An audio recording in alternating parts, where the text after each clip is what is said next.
according to two witnesses, one stole and one according to one, or by his own. Eliezer, Zain Aleph. Zain Aleph is new stuff. Oh, that's right. Okay.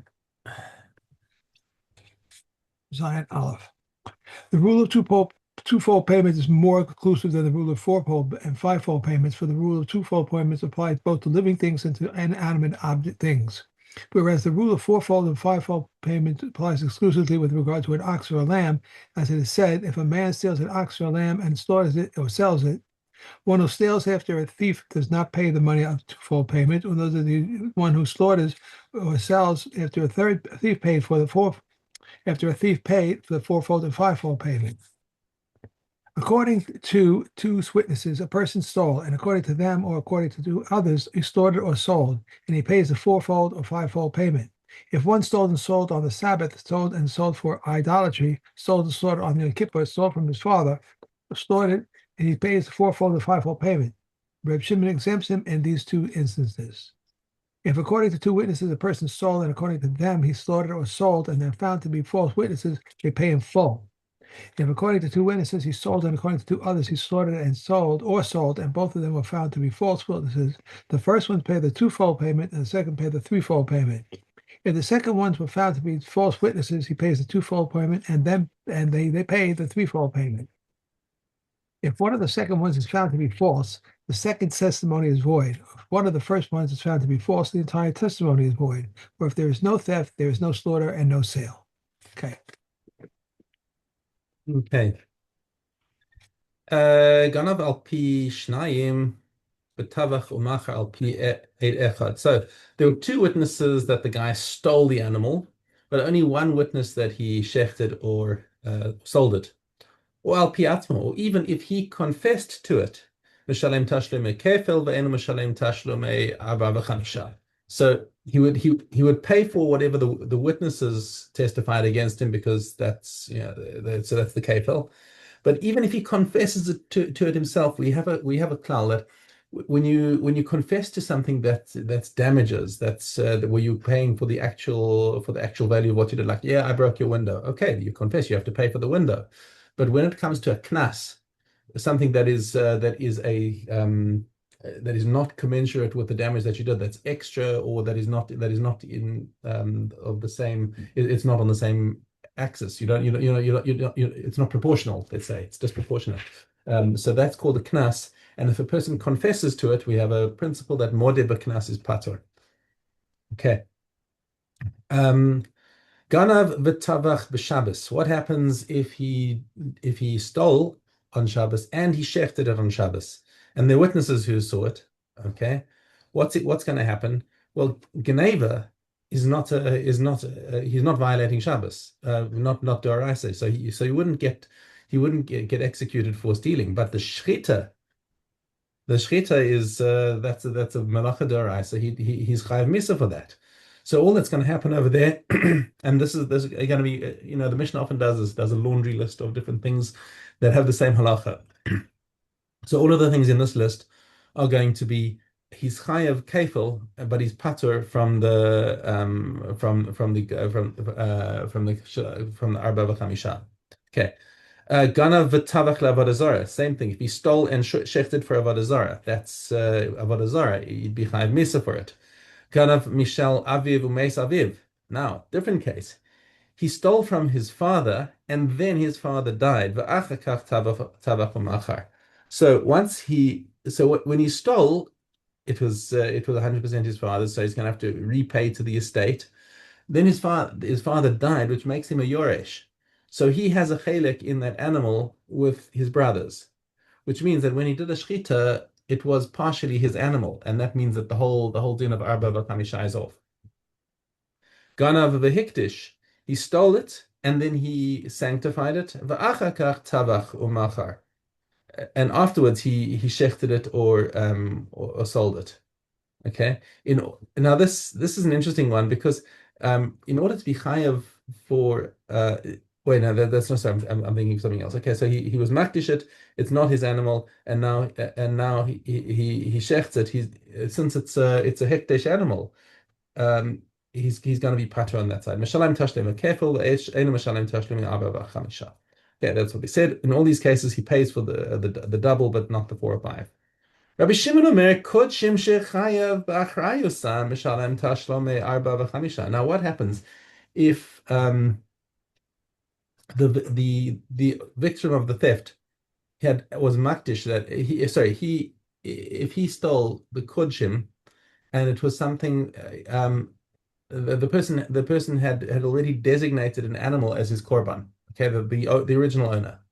He said, he did it in such a way that he had a price on the animal. So he said, "Haray alai." He said, "I am going to bring a korban ola." Okay, and he said, "Haray zu ola."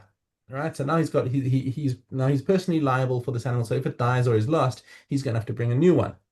So now says Rabbi Shimon, in such an instance, if he came and if he stole it, he would and shechted it, he would still be chayav for the arba v'chamisha because it still has some human ownership to it.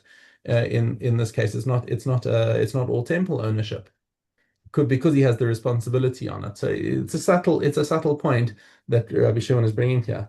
And for Rabbi Shimon's point to work, remember we also said that the animal has to be shechted kosher for him to be able to do it. Now, if you take a kochim animal and shecht it outside the azara, the animal is pasul. So what he has to do in order to get this to work is he has to actually take the animal into the azara and shecht it as his own korban, the thief. And then he would be chayav according to Rabbi Shimon, or else it has to have developed a mum that parcels it as a korban. So just saying it's an interesting point. But she'enu chayav b'charayosam pater. So, but he agrees with the chachamim when it's a person who just designates an animal as a korban without making a personal responsibility. Okay. Mishna hey mechar chutz me'echad mimea shebo. He sold an animal except for one part in 100. So this is the animal that he stole. Right. So the Ganav stole it, and he came to a group of people and said, "Listen, everyone, let's divvy up this animal. I want to keep a hundredth part of it, and all the rest of you can buy a chalik in this animal." So that's not a full sale. So once again, he's gonna be chayav for the geneva, but he's not going to be chayav for the mechira. Or shehaisalo bo shutfus, or he had a partnership in it, which is basically the same thing. Okay, what happens if he shechted the animal and he messed up the shchita, so that he turned the animal into an avela? Okay, hanocher, hamaker, or different. These are different ways of messing up a shchita, which is basically the same case. Is nisnabla biyado, and he stabs or he uproots the simanim. These things we learn in chulin as like how ways to mess up your shchita. So things that you're not allowed to do. Okay, in all these cases, mishalem tashlumei kefil ve'en mishalem tashlumei arba v'chamisha. It's not a good shchita. Ganav birshus habalim. Now, he stole the animal in the rishus of the balim, and the tavach umachar chutz lirshusam, and he took it out of their property, and then he shechted it or sold it. Okay, this is a classic case of where he's chayav. Or sheganav chutz mirishusam, or he stole it outside the rishus and shechted or sold it outside the rishus. Or sheganav v'tavach umachar chutz mirishusam. Mishalem, in all these cases, if he brought the animal back in, the second case is if he brought the animal back into the original owner's rishus before he shechted it and sold it. All of these cases he's chayav. Now, why are these things all brought? Because of the fourth case over here.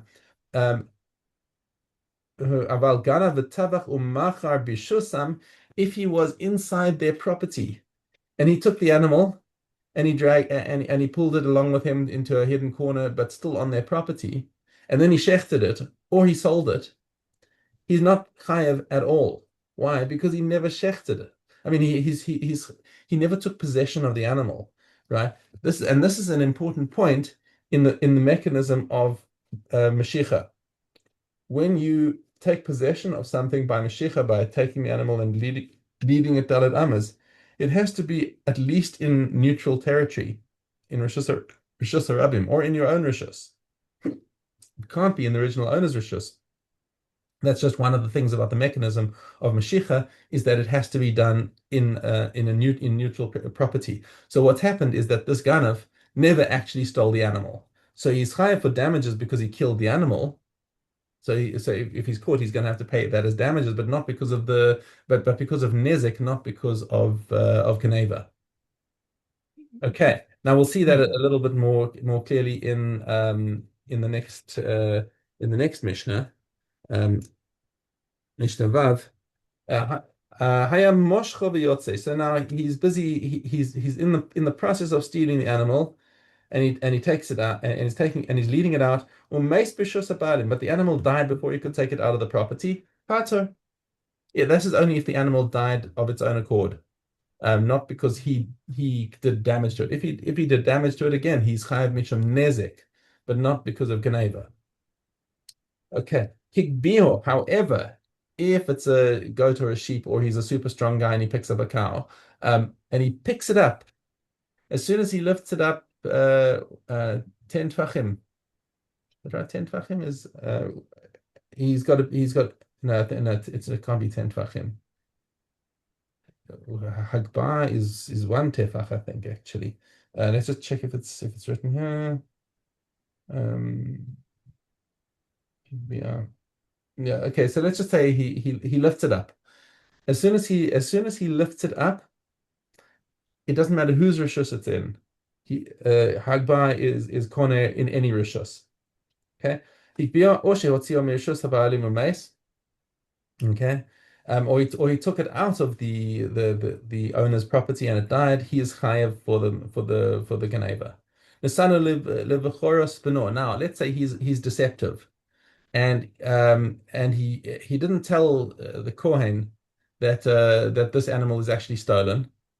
So he takes this animal and uses it and says, "Look, this is the equivalent of 5 sela of silver. Take this to exchange for my son."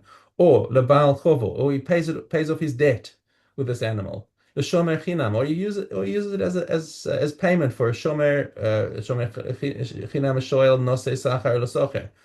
Hayamoshcho, he's busy leading the animal. Meis bishus abalim, he's leading it. So if the person who took it is leading the animal out of the rishus abalim, but it hasn't left yet, he's still pater because the geneva has never taken effect.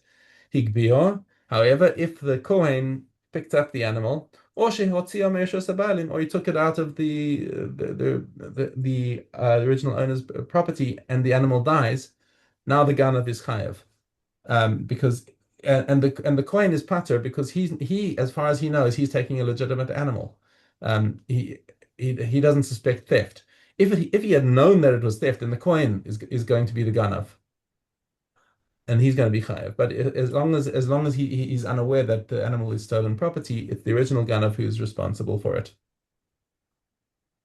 Okay, let's go back to Daled base. It gets a little complicated. Okay, dollar base.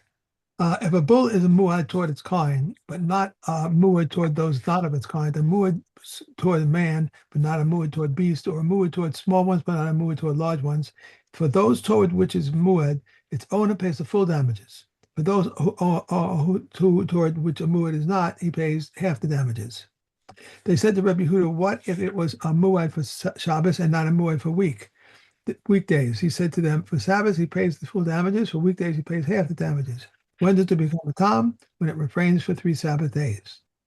If a bull of a Jew gores a bull consecrated to the temple, or if a bull consecrated to the temple gores a bull of a Jew, the owner is exempt. As it is said in Shmos, another bull, but not another's bull consecrated to the temple. The bull of a Jew gores a bull of a Gentile, the bull of a Jew is exempt. But if a bull of a Gentile gores a bull of a Jew, whether it be a tam or muad, the Gentile pays the full damages. If a bull of a person of sound mind gores a bull of a deaf mute, mentally deranged person or a minor, its owner is liable. But if the bull of a deaf mute, mentally deranged person or a minor gores the bull of a person of sound mind, its owner is exempt. The bull of a bull, deaf, mute, a mentally damaged person or minor gores the court appoints to them an administrator, and they do forewarn them in the presence of the administration. If the deaf mute gains senses, the mentally deranged person becomes sane, and the minor becomes of age. The bull averts to a status of a tom, and this is Reb Meir's view. Reb Yossi said it remains in its current state. A bull from the arena is not liable to death. That's it. Did I skip something? I beg your pardon. It's part of the same Mishnah. Carry on. Please carry on. The bull from the arena is not liable to death, as it is said, and a bull if a bull bores, but not that it should be made to gore. Okay. Okay. Gittin. Yeah. And we have Vav tests. If one said, if I do not come within 12 months, write and give a get to my wife. And if they wrote a get within 12 months and gave it to her after 12 months, it is not a get. If he said, write a get and give it to my wife, if I do not come within 12 months, and they wrote it within 12 months and gave it to her after 12 months, it's not a get. Josie says in such a case, it is a get. If they wrote it after 12 months and gave it to her after 12 months, and he died, if the get preceded his death, it is a get. If the death preceded the get, it is not a get. If it's not known, this is the case regarding which they said she was divorced and not divorced.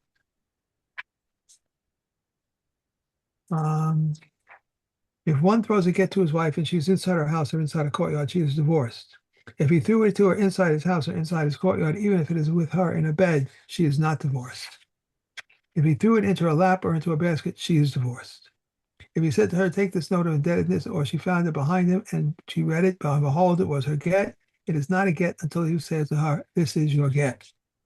If he placed it in her hand when she was sleeping and she awoke and read it, and behold, it was her get, it was not a get until he says to her, this is your get. If she was standing in public property and he threw it to her, if it is close to her, and she is divorced, but close to him, she is not divorced. If half and half, she is divorced and not divorced. Okay.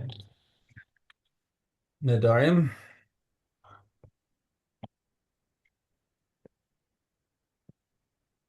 Okay. Aleph base. If one says to another Kohanim, Kohanak, or Kohanas, they are equivalent for Korban. Kerech, or Keref, these are equivalents to Kerem, Natziak, or Patziak. These are equivalent for Nazir, Shavua, Shakuka, or one who swore using the term Mosa. These are equivalents for Shavua.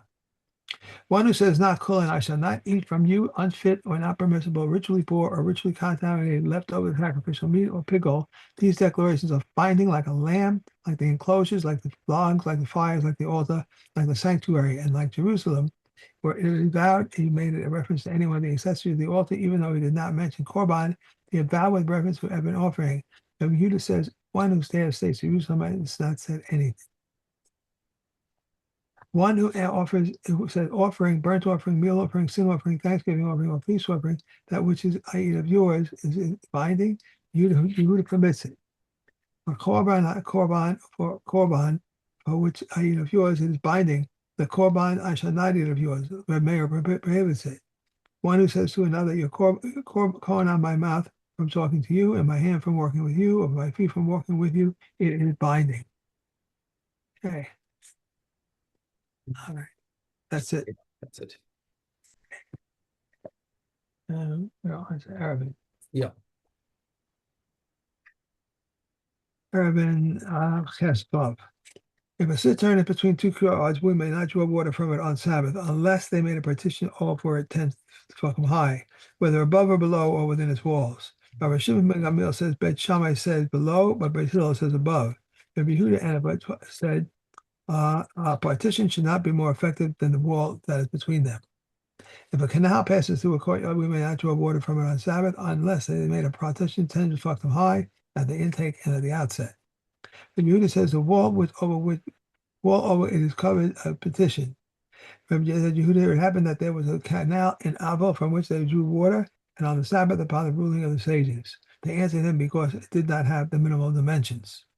If a balcony above the water, we may not draw water from it on the Sabbath, unless there is made a petition 10 tefachim high for it, either from above or below. Similarly, two balconies, one above the other, they made a partition for the upper one, but did not make one for the lower one. They make a pit in which they can hold. Oh, I'm sorry. They both are prohibited unless they make an error. Okay.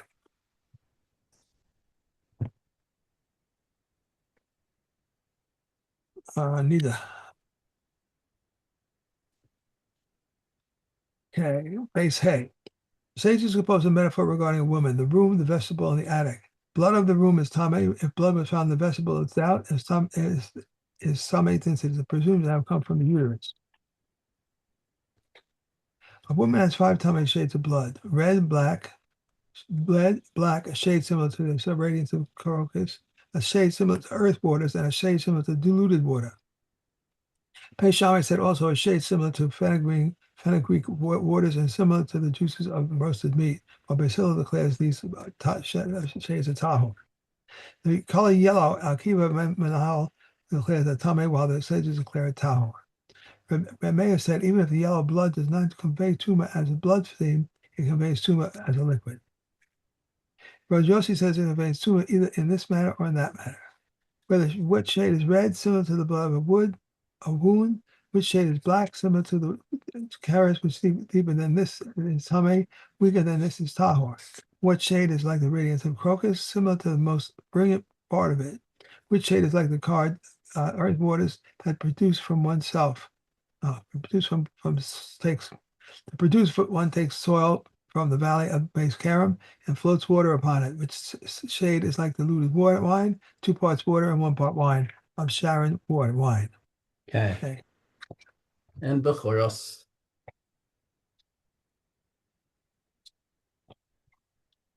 Okay, Aleph.